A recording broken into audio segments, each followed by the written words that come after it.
Bila kita gemuk, orang kata kita banyak makan dan malas naman. Bila kita kurus, orang kata kita ni sakit. Bila kita pakai lawa-lawa, orang kata kita nak menunjuk-nunjuk. Bila kita pakai simple, orang kata kita ni tak berduit. Bila kita serius, orang kata kita membosankan. Bila kita ni kelakar, orang kata kita tak matang.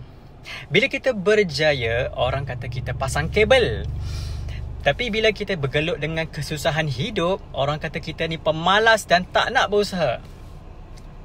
So guys, tak kiralah apa yang sekarang kita buat, orang tetap akan bercakap. Dan kita tak akan mampu nak puaskan hati semua orang tau. Jadi tips untuk bahagia dalam hidup adalah jangan dengar cakap orang. Mampus lah dekat diorang, lantak lah. So fokus pada diri sendiri dan sayangilah diri sendiri kita. Barulah lepas tu kita akan rasa nikmatnya hidup. Kita rasa tenang, kita rasa lebih bahagia. Trust me.